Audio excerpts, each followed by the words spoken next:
आयोजित मेधावी छात्र सम्मान समारोह में अभी आप सब लोगों ने जिनको सुना, हमारे प्रदेश के शिक्षा के भी, उच्च शिक्षा के भी और स्वास्थ्य के भी मंत्री के नाते जो लगातार इन सभी क्षेत्रों को आगे बढ़ाने के लिए, विशेषकर शिक्षा के क्षेत्र में काम करने वाले हमारे शिक्षा मंत्री आदरणीय डॉक्टर धन सिंह रावत जी, और जिन्होंने बहुत कम शब्दों में यहाँ पर सागर में गागर भरने का काम किया। और मैं अपने विद्यार्थी जीवन से, वो मेरे भी सीनियर रहे हैं, नोएडा एडिटोरियल के हेड आदरणीय उदय सिन्हा जी, हमारे स्टेट के यहाँ के उत्तराखंड के संपादक अमर उजाला के जी, हमारे हल्द्वानी के एडिटोरियल को देखने वाले श्री अनूप वाजपेयी जी, वर्मा जी, चांसलर साहब हमारे सुभारती के श्री यशोवर्धन जी, हमारे शिक्षा के महानिदेशक श्री बंशीधर तिवारी जी, सीमा जंसारी जी शिक्षा निदेशक, और इस कार्यक्रम में पधारे अमर उजाला के सभी हमारे अमर उजाला समाचार समूह से जुड़े हुए, और आज जिनके निमित्त एक कार्यक्रम हो रहा है, ऐसे मेरे सभी मेधावी प्रिय छात्र एवं छात्राएं एवं उनके माता पिता, अभिभावकजन, आए हुए सभी हमारे अतिथिगण, उपस्थित पत्रकार मित्रों एवं छायाकार बंधुओं, मैं कल भी आप सब लोगों से मिला था और मन ही नहीं भर रहा है आप लोगों से मिलकर जो है, और ऐसा लग नहीं रहा है कि कल भी मिले थे। आज लग रहा है फिर नए तरीके से मिले हैं, क्योंकि मेरे मन में भी बड़ी उत्सुकता थी। कल का कार्यक्रम बहुत फॉर्मल नहीं था, एक अनौपचारिक जैसा कार्यक्रम था, सामान्य जैसा घर परिवारों में होता है। और सच बताऊं तो कल भी बहुत अच्छा लग रहा था और आज उससे भी ज्यादा अच्छा लग रहा है, क्योंकि आज पिछले साल भी हम लोग अमर उजाला के इस कार्यक्रम में सम्मिलित हुए, उसमें सभी को सम्मानित करने का अवसर मिला।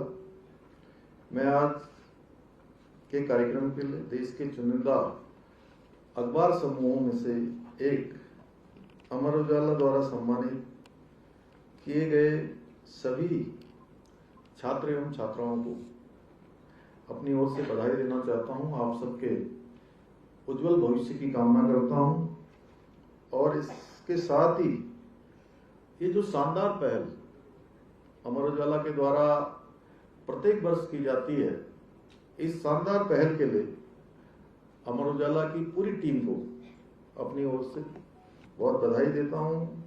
ये मेरा सौभाग्य है कि मैं विद्यार्थियों के, छात्रों के, छात्राओं के जितने भी कार्यक्रम होते हैं, उन सभी कार्यक्रमों में मुझे सम्मिलित होने का सौभाग्य प्राप्त होता है। पिछले दिनों भी बहुत अच्छा संवाद का कार्यक्रम आपने अमर उजाला का किया था, रुद्रपुर में कार्यक्रम किया था, उस कार्यक्रम में भी मुझे रहने का अवसर प्राप्त हुआ। देहरादून में आपने पिछले वर्ष कार्यक्रम किया था, उसमें भी रहने का सौभाग्य प्राप्त हुआ। अभी हाल ही के दिनों में बहुत शानदार कार्यक्रम देहरादून में आयोजित हुआ, उसमें भी मैं रहा था। बड़े हर्ष का विषय है कि इस प्रकार की युवा पीढ़ी को और आने वाले हमारे कर्णधारों को जो सम्मानित करने का अमर उजाला समूह द्वारा काम किया जाता है। निश्चित रूप से कहीं न कहीं समाचार पत्र हमारे बहुत सारे चलते हैं। आज इस क्षेत्र में अनेकों प्रकार के चैनल भी चलते हैं और भी बहुत सारे माध्यम हैं, लेकिन अमर उजाला जिस प्रकार से समाज के साथ जुड़कर और नौनिहालों को प्रोत्साहित करने का काम, हमारे कर्णधारों को प्रोत्साहित करने का काम, अपनी जो सामाजिक जिम्मेदारियां हैं उनका बखूबी निर्वहन कर रहा है।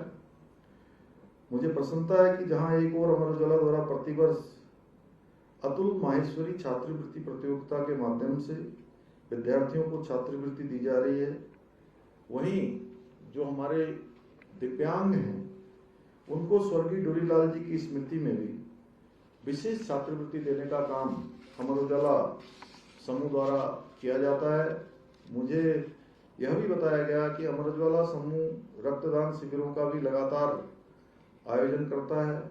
इस प्रकार के सभी सामाजिक कार्य निश्चित रूप से अमर उजाला को विशिष्ट बनाते हैं और कहीं न कहीं एक अलग पंक्ति में उनको खड़ा करते हैं। आज मेरे प्यारे विद्यार्थियों, मैं आप सबके बीच में आकर अत्यधिक मुझे प्रसन्नता भी हो रही है, कहीं न कहीं गर्व भी हो रहा है, क्योंकि मैं आज उन बच्चों से मिल रहा हूं, उन कर्णधारों से मिल रहा हूं जो प्रदेश के सर्वश्रेष्ठ विद्यार्थी हैं, सर्वश्रेष्ठ छात्र एवं छात्रा हैं, जिन्होंने अपनी प्रतिभा के बल पर यह दिखाया है कि शिखर पर जाने के लिए एक ध्येय होना चाहिए, एक स्पष्ट लक्ष्य होना चाहिए। और मैं कल भी कह रहा था, आज फिर से कह रहा हूं कि जब हम लोग पढ़ते थे तो दूर दूर तक कोई दिखाई नहीं देता था जिसकी फर्स्ट डिवीजन आती है, बहुत कम होते थे। और हमारे समय के, हमारे आगे पीछे के जो भी लोग होंगे, क्यों सुब्रत जी, ऐसे ही होता था, दूर दूर तक कोई दिखाई नहीं देता था। और कोई अगर पहला नंबर प्राप्त कर लेता था, यानी कि प्रथम श्रेणी में उत्तीर्ण हो जाता था, तो उसकी चर्चा लंबे समय तक होती थी। और दूर दूर कोई कार्यक्रम हो, कोई त्योहार हो, कोई शादी ब्रात हो, कोई भी ऐसा आयोजन हो रहा हो, तो निश्चित रूप से उस छात्र के बारे में या उस छात्रा के बारे में वहां चर्चा होती थी। आज मैं आश्चर्यचकित हूं कि हमारे छात्र सुशांत ने हाई स्कूल परीक्षा में 99% अंक, हमारी छात्रा तनु ने इंटरमीडिएट में 99% अंक प्राप्त किए हैं। ये बताता है कि ये हमारा बौद्धिक स्तर किस प्रकार से ऊंचा हो रहा है। हालांकि हाई स्कूल में यदि तृतीय स्थान की बात करें तो 12 बच्चों के 98% अंक हैं, और इंटरमीडिएट स्तर पर 21 बच्चे ऐसे हैं जिन्होंने 95% ऐसे अधिक अंक प्राप्त किए हैं। मैं आज के अवसर पर अपने सभी जो मेधावी छात्र हैं, छात्राएं हैं, उनसे यही कहना चाहूंगा कि परिश्रम का कोई विकल्प जीवन में नहीं होता है। कई बार हम लोग सोचते हैं कि लाइफ में बहुत सारे शॉर्टकट हैं, लाइफ में कोई शॉर्टकट नहीं होता है। और ये केवल विद्यार्थी जीवन की बात नहीं है, क्योंकि इसके बाद आपको बहुत सारे नए आयामों को छूना है, नए विषयों को छूना है, नए नए क्षेत्रों में प्रवेश करना है। हर क्षेत्र में प्यारे बच्चों, आप सभी जो चुनौतियां जीवन में आने वाली है, अगर आप सब लोग आज से ही इस प्रकार से काम करेंगे, और मेरा मानना है कि शिक्षा में भक्ति जैसी सारगर्भिता होनी चाहिए। भक्ति जिसमें शक्ति होती है, और भक्ति से कुछ भी प्राप्त हो सकता है।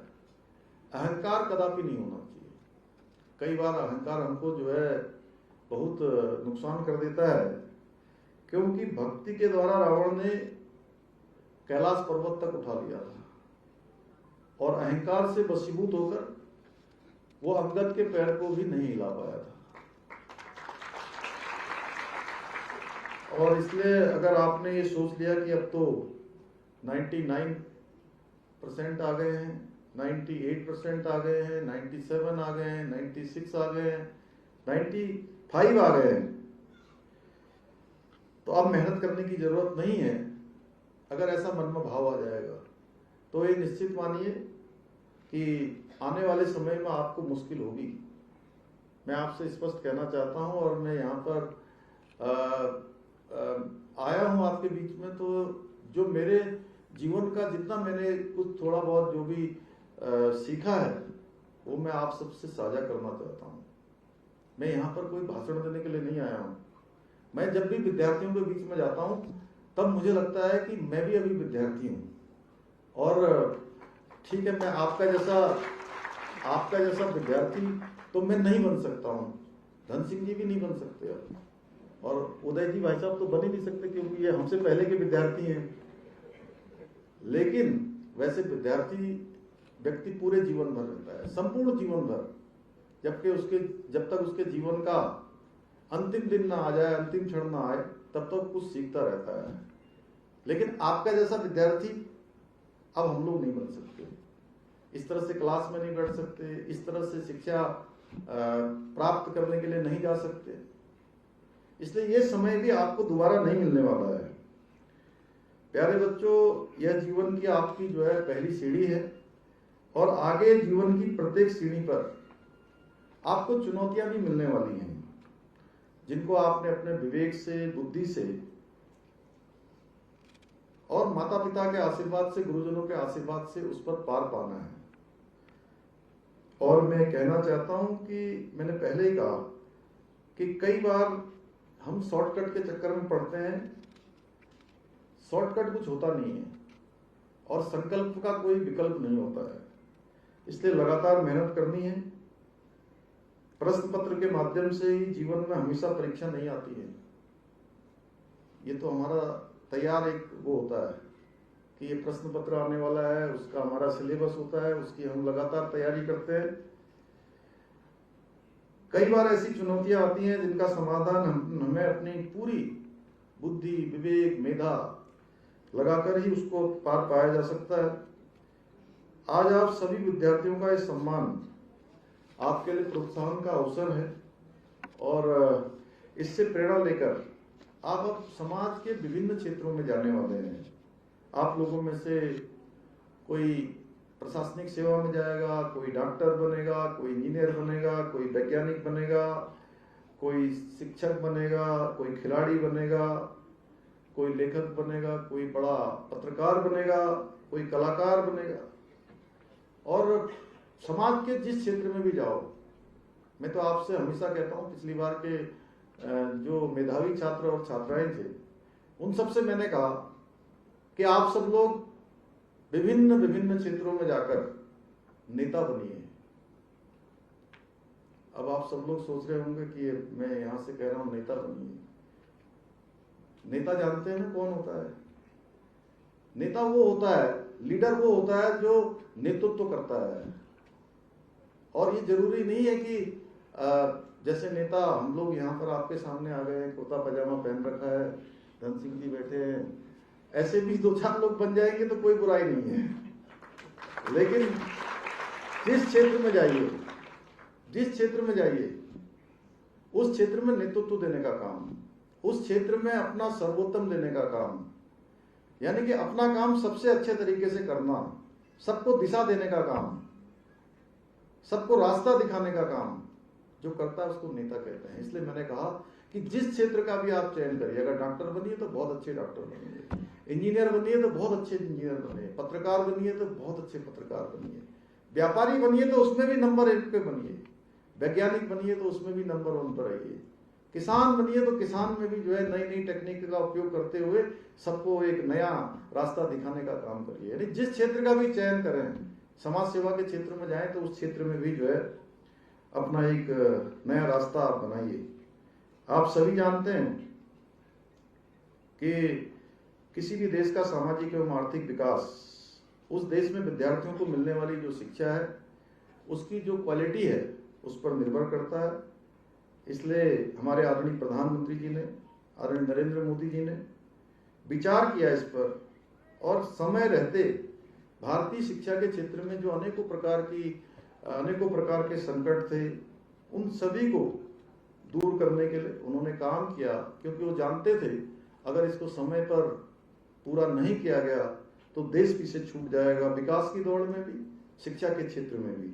इसी बात को ध्यान में रखते हुए, जिसके बारे में अभी डॉक्टर धन सिंह रावत जी ने कहा, उन्होंने वर्ष 2020 में नए युग की नई चुनौतियों से निपटने के लिए और समय के अनुकूल, समय के लिए जो चुनौती है उससे निपटने के लिए नई शिक्षा नीति को हम सबके सम्मुख रखा है।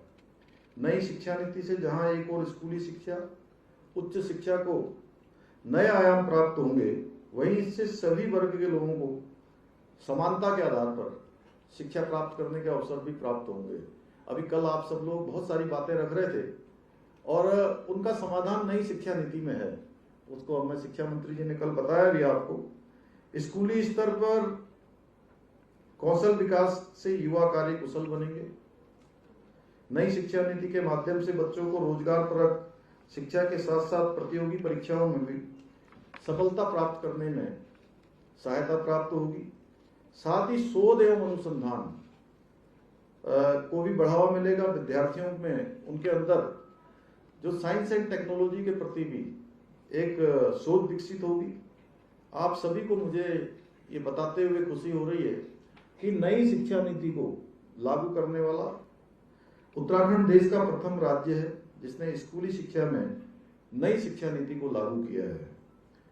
भाइयों बहनों, हमारी सरकार उत्तराखंड को देश का श्रेष्ठ राज्य बनाने के लिए विकल्प रहित संकल्प, इसके बारे में मैंने कल भी आप सबके सामने चर्चा की थी, आज फिर से चर्चा कर रहा हूं। विकल्प रहित संकल्प को लेकर और उसे पूरा करने के लिए पूरी प्रतिबद्धता के साथ काम कर रही है। परंतु मेरा ये मानना है कि जब तक इस संकल्प में आप सबका सहयोग प्राप्त नहीं होगा, हमारे बुजुर्गों का, हमारी माताओं बहनों का आशीर्वाद और सहयोग प्राप्त नहीं होगा, तब तक ये संकल्प हमारा पूरा नहीं हो सकता है। हमारे विद्यार्थी भी अपने दायित्वों का निर्वहन करेंगे। जो जिस क्षेत्र में है, जिस क्षेत्र में भी काम कर रहा है, उस क्षेत्र में अपने पूरे मनोयोग के साथ इस संकल्प को पूरा करने के लिए हमारा सहयोग प्रदान करेंगे तो निश्चित रूप से ये संकल्प हमारा पूरा होगा। मुझे पूरा विश्वास है